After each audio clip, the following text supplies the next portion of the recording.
সূরা আদ-দাহর। বিসমিল্লাহির রহমানির রহিম। রহমান রহিম আল্লাহ তাআলার নামে।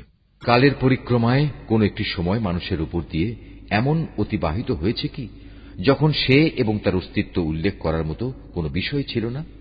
আমি মানুষকে সৃষ্টি করেছি নারী পুরুষের মিশ্রিত শুক্র থেকে, যেন আমি তাকে তার ভালো মন্দের ব্যাপারে পরীক্ষা করতে পারি। অতঃপর এর উপযোগী করে তোলার জন্য তাকে আমি শ্রবণ ও দৃষ্টিশক্তি সম্পন্ন করে পয়দা করেছি। আমি তাকে চলার পথ দেখিয়ে দিয়েছি। সে চাইলে আল্লাহর কৃতজ্ঞ হবে, না হয় কাফের হয়ে যাবে।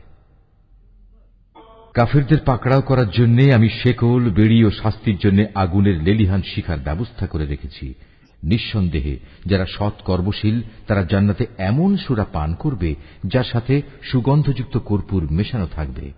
এ কর্পূর মেশানো পানি হবে প্রবহমান এক ঝর্ণা, যার প্রবাহ থেকে আল্লাহর নেক বান্দারা সদা পানীয় গ্রহণ করবে। তারা যেদিকে যখন ইচ্ছা এ ঝর্ণাধারাটা প্রবাহিত করে নেবে। এরা হচ্ছে সেসব লোক যারা মানত পূরণ করে এবং এমন এক দিনকে ভয় করে যেদিনের ধ্বংসলীলা হবে ব্যাপক ও সুদূর প্রসারী।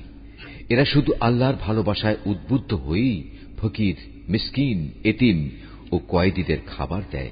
খাবার দেওয়ার সময় এরা বলে, আমরা শুধু আল্লাহ তাআলার সন্তুষ্টির জন্যই তোমাদের খাবার দিচ্ছি। বিনিময়ে আমরা তোমাদের কাছ থেকে কোন রকম প্রতিদান চাই না, না চাই কোন রকম কৃতজ্ঞতা জ্ঞাপন। আমরা তো সে দিনটির ব্যাপারে আমাদের প্রতিপালককে ভয় করি, যে দিনটি হবে অতীব ভয়ঙ্কর। এরা যেহেতু এ দিনটিকে বিশ্বাস করেছে, তাই আল্লাহ তাআলা আজ তাদের সেদিনের যাবতীয় অনিষ্ট ও ক্ষতি থেকে রক্ষা করবেন। আজ তিনি তাদের সজীবতা ও আনন্দ দান করবেন। এরা যে কঠোর ধৈর্য ও সহিষ্ণুতা প্রদর্শন করেছে তার পুরস্কার হিসেবে আল্লাহ তাআলা তাদের জান্নাত ও রেশমি বস্ত্র দান করবেন। সেই মনোরম জান্নাতে তারা সুসজ্জিত আসনে হেলান দিয়ে বসবে। সেখানে সূর্যের তাপ যেমন তারা দেখবে না, তেমনি দেখবে না কোন রকম শীতের প্রকোপ। তাদের উপর জান্নাতে তার গাছের ছায়া ঝুঁকে থাকবে। তার ফল পাকড়াকে তাদের আয়ত্তাধীন করে দেয়া হবে। তাদের সামনে খাবার পরিবেশন করা হবে রৌপ্য নির্মিত পাত্রে আর কাঁচের পেয়ালায়, এবং তা হবে স্ফটিকের মতো স্বচ্ছ।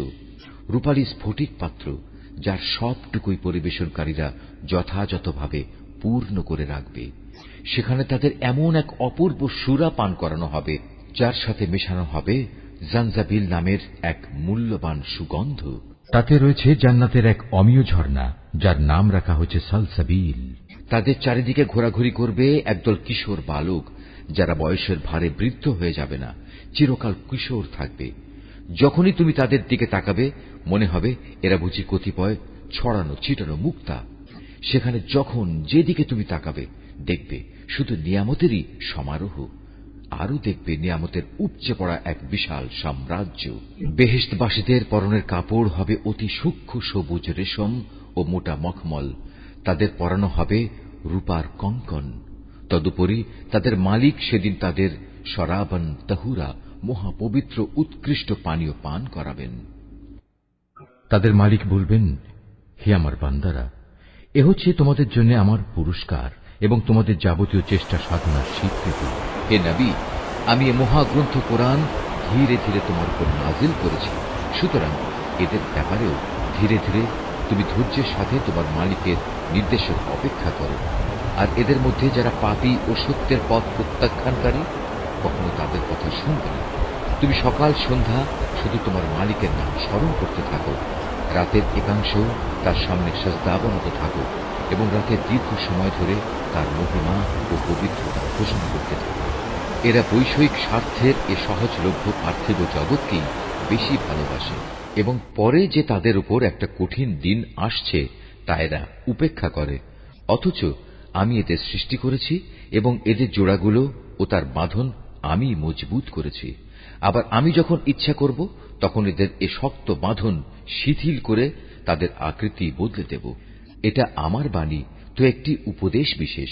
অতএব যার ইচ্ছা সে একে আঁকড়ে ধরে নিজের মালিকের কাছে যাওয়ার একটা পথ করে নিতে পারে। আর আল্লাহ তাআলা যা চেয়েছেন সেটা ছাড়া তোমরা তো কিছুই চাইতে পারো না। অবশ্যই আল্লাহ তাআলা সব কিছু জানেন এবং তিনি প্রজ্ঞাময়। তিনি যাকে চান তাকেই তার অফুরন্ত রহমতের মাঝে প্রবেশ করান। জালেমদের জন্য আল্লাহ তাআলা কঠিন শাস্তির ব্যবস্থা রেখেছেন।